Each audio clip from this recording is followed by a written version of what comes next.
Hello, hi, hello. இது தருமபுரி பழைய bus stand. இங்க பார்த்தீங்கன்னா, பல மக்கள் வந்து இங்க வந்து பஸ்ஸுக்காக வெயிட் பண்ணிட்டு இருக்காங்க. ஆனா, ஒரு கடை கூட அங்க இல்லைங்க. ஒரு டீ சாப்பிடுறதுக்கு கூட ஒரு கடை கூட அங்க இல்லைங்க. ஒரு டீ சாப்பிடுறதுக்கு கூட போலீஸ்காரங்க வந்து ஒரு கடை கூட ஓப்பன் பண்ணக்கூடாதுன்ட்டு மூடி வச்சிருக்காங்க சார். இது என்னன்னு தெரியல. இத்தனை பேர் வந்து மக்கள் எவ்வளோ கஷ்டப்படுறாங்க பஸ்ஸுக்காக வெயிட் பண்ணிட்டு இருக்காங்க. ஆனா, ஒரு டீ கூட சாப்பிட முடியல. இது என்னன்னு தெரியல. இதுக்கு முன்னாடி இந்த மாரி இருந்ததில்ல. எவ்வளோ கடைங்க இருந்திருக்குது. சாப்பிடுறதுக்கு டிஃபனு அது இதுன்னு எவ்வளோ கடைகள் இருந்திருக்குது. ஆனா, டீ கூட சாப்பிட முடியாத ஒரு நிலைமை வந்து ஏற்படுத்திக்கிறேன். என்னன்னு தெரியலங்க சார். எனக்கு புரியல. இதுவரைக்கும் நான் பார்த்ததில்ல. என்னமோ தெரியல. நானும் இப்போ தான் ஃபர்ஸ்ட் டைம் வந்து இங்க வந்து ஒசூர்லேருந்து ஒர்க் பண்ணிட்டு இங்க வந்து வந்திருக்கிறேன். இங்க வந்து ஒரு டீ சாப்பிடலாம். ஏதோ ஒரு ஒரு சாப்பாடு சாப்பிடலாம். ஒரு கையேந்தி பவன் எதனா ஒரு கிடைக்கும் அப்படின்னு நான் பார்த்துட்டு இருக்கேன்.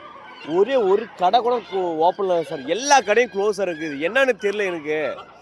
ஏன் இந்த நான் வந்து என் தளபதி என் தளபதி ரசிகனா, டிவிக்கு தொண்டன சார் நானு. இப்படி இருக்கக்கூடாது. ஏன் இப்படி இருக்குது? இத்தனை பேர் இருக்காங்க மக்கள. இவ்வளோ பேர் இருக்காங்க. ஒரு டீ கூட சாப்பிட முடியல. கடையெல்லாம் க்ளோஸ் வச்சிருக்காங்க. போலீஸ்காரங்க ஓப்பன் பண்ண கூட சொல்லியிருக்காங்க. இது என்ன காரணம் எனக்கு தெரியல சார். இது வந்து இமிடியேட்டா வந்து ஒரு ஆக்ஷன் எடுத்து இந்த இதுக்கப்புறம் இது மேலே ஒரு எல்லா கடையும் டீ கடை எல்லாமே ஓப்பன் ஆகணும். எல்லா மக்களும் வந்து சாப்பிடணும். ஓகேங்களா? இந்த மாதிரி எல்லா கடையும் க்ளோஸாக இருக்கிறது பாருங்கள் சார். ஒரு கடைலாமா க்ளோஸாக இருக்குங்க சார். ஒரு டீ கடை கூட ஓப்பன்லாம் சார். ஒரே ஒரு டீ கடை கூட ஓப்பன்லாம் சார். டீ கடை கூட ஓப்பன்லனா என்ன சார் இது? எவ்வளோ பேர் எவ்வளோ மக்கள் வெயிட் பண்ணிட்டு இருக்காங்க. இதெல்லாம் பார்த்துட்டு கொஞ்சம் பாருங்க சார். நீங்கள் தான் பார்க்கணும். நீங்கள் தான் சார் இதெல்லாம் பண்ணணும் எங்களுக்கு. ப்ளீஸ் சார், எனக்கு முடியல. நான் இப்போ தான் ஃபஸ்ட் டைம் வந்து புது பஸ் ஸ்டாண்ட்லேருந்து இப்போ தான் வந்திருக்கேன் சார்.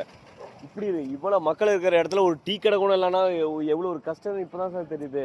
அது கொஞ்சம் பார்த்து கொஞ்சம் பண்ணுங்க சார். சார், நான் தளபதியோட தொண்டை. நான் ஒரு தாவைக்க நிர்வாகி.